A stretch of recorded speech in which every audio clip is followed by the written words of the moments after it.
Welcome to Second Life Upcycling. My goal with these videos is to inspire people to rethink what's already in their wardrobe, share tips that I use to alter clothing that doesn't quite fit right, and forgo fast fashion and consider purchasing secondhand instead. In this tutorial, I'm adding shape to this floral cotton dress. I picked it up for $5 at a local thrift shop.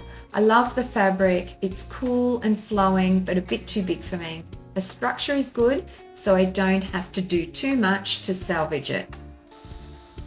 After carefully ironing the entire dress, I then cut off the pockets.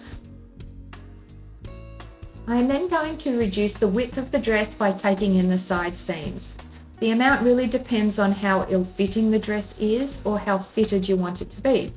This dress doesn't have a zip, so I need to retain some roominess so I can get in and out of it. If it had a zip, I would be able to make it a lot more fitted. After pinning both sides, I then try it on and make further adjustments if needed. Now it's over to the sewing machine to sew the new side seams. If there is a lot of excess fabric that needs to be cut off, I recommend doing a second zigzag seam to prevent fraying. I don't have an overlocker, so the zigzag is my go-to. Next, I am reducing the length of the dress. I'm only short, so it's important I get the dress length right, otherwise too much fabric makes me appear even shorter.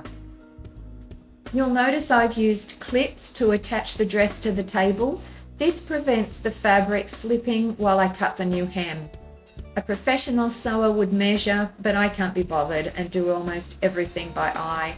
I've been altering clothing for more than 30 years and take shortcuts wherever I can. After machining the new hem, I do another try on. While the shape is fine, but because I need to leave enough room to get in and out of the dress, I decide it needs a belt to add shape around the waist. Thankfully, I find the perfect ribbon in my bag of ribbon scraps that I've salvaged over the years, and that's why I never throw anything out.